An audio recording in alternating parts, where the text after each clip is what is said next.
basically, as we're studying other teams, as we're preparing for other teams, we're prepared to throw the ball and run the ball.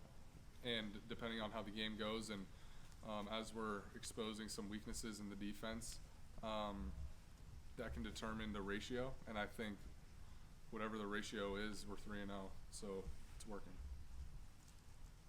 Walk us through that play, the deep touchdown pass to Cornelius. Yeah, so obviously we had a double move called. I noticed that the corners actually switched sides from what they were originally aligned earlier in the game. And so I noticed that number 12 on the right was press corner, and obviously we want to go for a tighter corner in that scenario. And CJ ran a great route, and I was just able to – I had enough time to sort of wait on him a little bit and let him get downfield, and then I was able to complete it. How good did it feel to complete that deep pass, especially after the couple misses that you had just earlier? Yeah, it felt great. Third time was a charm with CJ. I didn't see the ball because I got hit, but hearing the crowd roar and everything, it was a sweet moment. Cade, a play like that, I know it's only one play, but not only is it huge for that game, but I imagine once that's on film and everybody can see it, does that open things up? Because corners now have to say, oh, well, CJ can run a double move, he can go. Does it make them think differently, do you think? Yeah, I think whether it's double moves, whether it's our play action game, whatever it is, it makes the defense respect what we're trying to really manipulate them. With how much depth you guys have in the quarterback room this year, how do you think you guys make each other better in practice?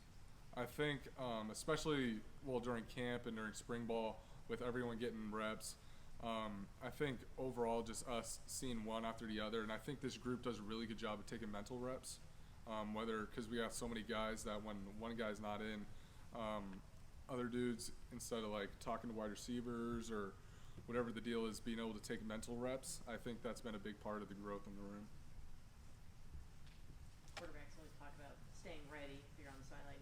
Last year, down 17-0. How did you flip that switch to go in the game and do what you did?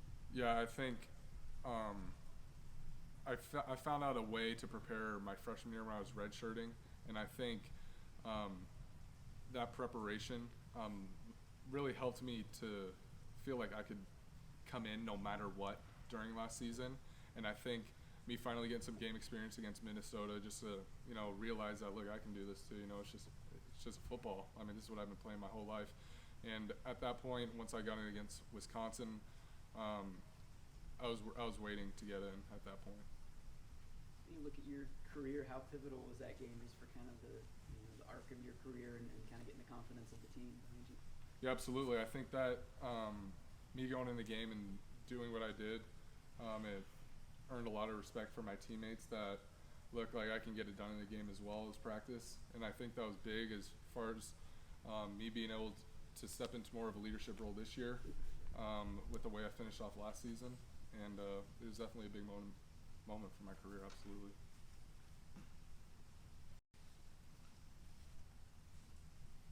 Good time for a few more for Cade.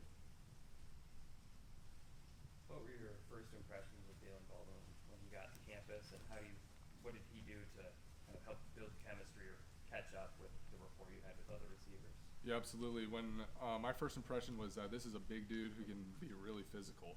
I asked Coach Gaddis and Coach Kasula, look, I haven't seen, at that point, I hadn't seen him a lot in, a game scenario. So I was asking, what's his style? And I think we were really expecting him to be a speedster. And I think as he's shown in practice that not only can he be a speedy wide receiver, but a big and physical one as well.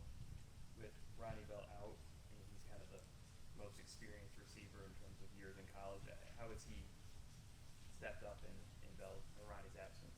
Yeah, I think he's recognized the opportunity, and as you said, he has a lot of experience. And I think also with a guy that's filling in with that spot as well as Roman Wilson, even though Roman's young, he also played a ton as a true freshman, so he has experience as well.